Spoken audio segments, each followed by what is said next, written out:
간밤 있었던 주요 외신 헤드라인 함께 확인해보는 머스노우 5 시간입니다.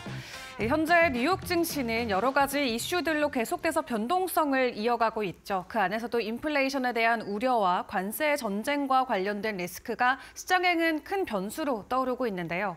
그럼에도 불구하고 월가에서는 여전히 올 한 해를 기준으로 놓고 봤을 때 뉴욕 증시에 대한 자신감을 계속해서 키워가도 좋다라는 코멘트를 내놓고 있습니다.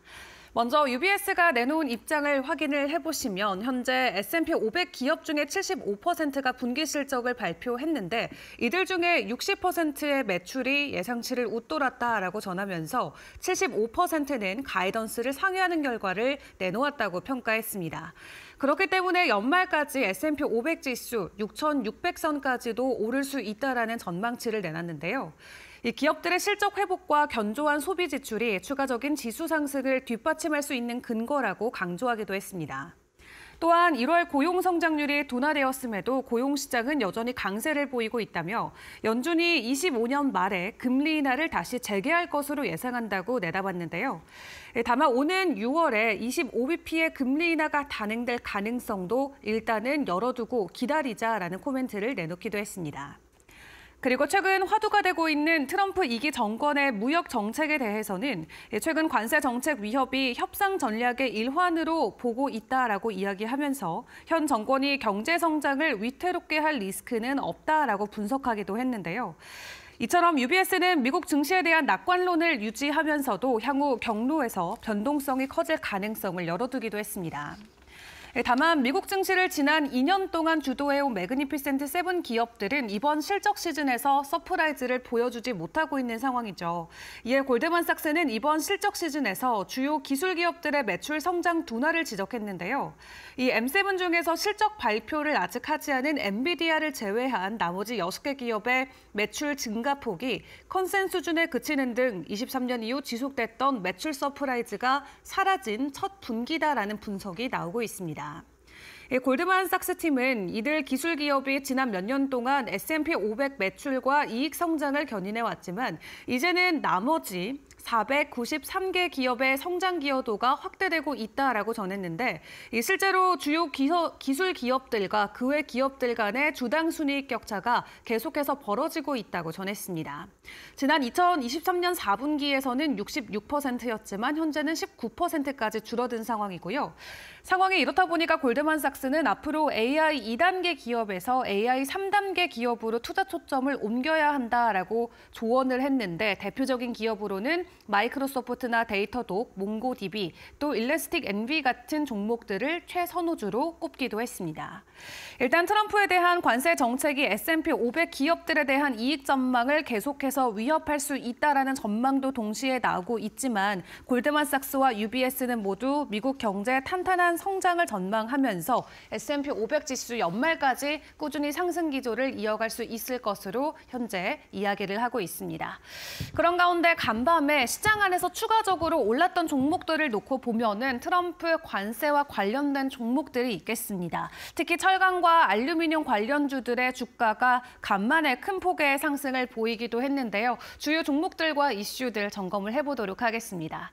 일단 간밤 철강 관련주들 일제히 올랐죠. 미국 철강 기업인 클리블랜드 클리프스는 전거래일 대비 17% 넘게 급등한 채 마무리를 지었고요.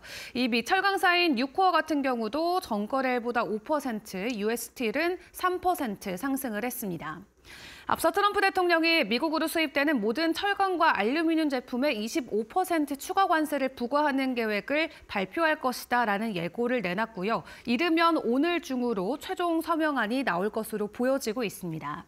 일단 철강 수입량만 놓고 봤을 때 미국 안에서 전체 철강 수요를 차지하는 비용은 상대적으로 낮기는 하지만 항공, 우주나 자동차, 또 에너지 부분에 사용되는 특수강 같은 경우는 수입산의 의존도가 상당히 높은 상황인데요.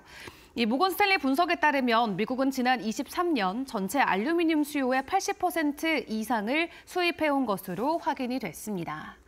그런 가운데 유럽연합이 도널드 트럼프 전 도널드 트럼프 대통령의 철강 알루미늄 관세 예고에 대해서 강력한 대응의 경고를 날렸는데요. 유럽 집행위원회는 성명을 통해서 미국 정부로부터 유럽 수출품에 대한 관세 부과 통보는 없었지만 현실화될 경우 유럽 기업과 근로자 또 소비자를 보호하기 위해서 필요한 조치를 취할 것이라고 밝혔습니다. 이에 독일 정부도 대응할 준비가 돼 있다라고 이야기하면서 유럽과 함께 미국의 철강 관세 부과를 저지하기 위한 노력을 이어가겠다라는 입장을 밝혔는데요. 한편 뉴욕타임스 같은 경우는 트럼프 대통령이 추진하는 25%의 철강 알루미늄 관세의 실질적인 타깃은 중국이라고 보도했습니다. 현재 대미 철강 수출국 상위 5개국은 캐나다와 브라질, 멕시코, 한국, 독일로 포함이 돼 있는데 이 안에는 현재 중국이 포함이 돼 있지 않죠.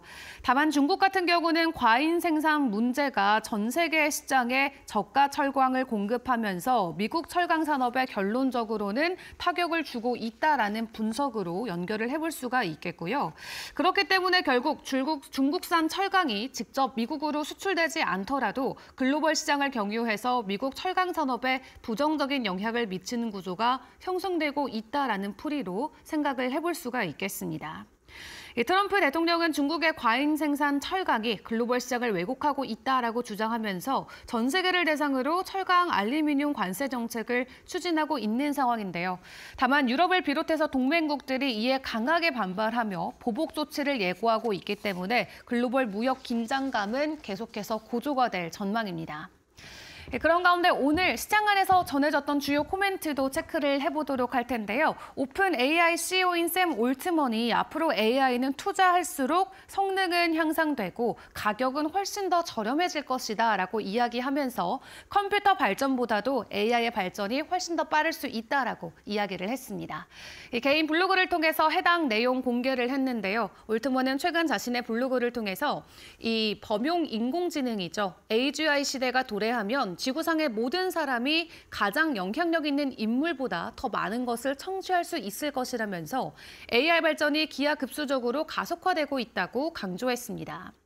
그는 최근에 있었던 이 AI 경쟁성에 대한 논란을 의식한 듯 이러한 발언들을 이어갔는데요. AI 성능과 비용 절감의 연관성을 설명하면서 AI 학습 데이터와 연산량이 증가할수록 성능이 향상되는 스케일링 법칙이 여전히 유효하다라고 이야기하면서 AI 사용 비용도 매년 급격하게 하락하고 있다고 설명했습니다. 실제로 GPT-4에서 GPT-4O로 전환되는 과정에서 토큰 비용이 1년 반 만에 150분의 1 수준으로 감소했다라고 하고요. 올트먼의 주장에 따르면 오는 2035년이 되면 누구나 2025년 인류 수준의 지적 역량을 활용할 수 있을 것이다라고 합니다. 앞으로 AI가 인류의 창의성과 생산성을 극대화하는 핵심 도구가 될 것이다라면서 AI의 중요성을 다시 한번 강조하기도 했고요. 또 오픈 AI는 엔비디아에 대한 의존을 줄이기 위해서 향후 수개월 내로 자체 개발하는 첫 맞춤형 인공지능 칩의 설계를 마치고 대만의 TSMC에게 생산을 의뢰한다라고 합니다. 일단 AI 최근에도 계속해서 화제가 되고 있지만 다시 한번 AI가 미래다라는 결론으로 장문의 글을 남긴 샘 올트먼 CEO의 코멘트들 오늘 시장 안에 어떻게 반영이 될지 함께 지켜보시죠. 그런 가운데 테슬라는 오늘도 주가는 하락을 했습니다. 간밤에 월가에서 여러 리포트들이 나왔는데 테슬라의 목표 주가를 하향 조정하는 여러 증권사들이 나왔고요. 주요 의견들 바로 확인을 해보도록 하겠습니다. 일단 간밤 테슬라는 3%대 주가 하락을 보이면서 4일 연속의 하락세가 이어졌고요. 배런스 보도에 따르면 이번 하락은 여러 애널리스트들의 테슬라 목표 주가 하향 때문이었다라고 합니다. 일례로 젠가루 애널리스트는 테슬라의 저가 모델 출시와 자율주행 로보택시 서비스 계획에 대해서 여전히 긍정적인 입장을 보이면서 매수 의견을 유지했지만 단기적으로는 머스크 CEO의 정치적 활동이 역풍으로 작용하고 있다라는 지적의 말을 남겼고요. 또 스티펠은 자동차 구매 잠재 고객을 대상으로 테슬라에 대한 의견을 추적한 결과 올랐다. 선호도가 사상 최저치에 가까워졌다라고 전하기도 했습니다. 이는 머스크의 정치적인 행보나 특히 정보 효율부와 관련된 활동이 투자자와 소비자 심리에 부정적인 영향을 미친 것으로 보인다라고 풀이를 했고요. 그리고 크리스 피어스 니드햄 애널리스트 같은 경우는 자율주행 등 대부분의 촉매제가 이미 주가에 반영됐다라고 이야기하면서 테슬라에 대해 보유 의견을 유지했고 목표가는 따로 제시하지 않았습니다. 또 웩스의 목표 주가는 기존 215달러에서 170달러까지 대폭 하향 조정되기도 했는데요. 반대로 미즈호 같은 경우는 투자 의견을 아웃퍼폼으로 유지하면서 장기적인 성장 가능성에 대해서 여전히 긍정적인 평가를 이어가고 있습니다.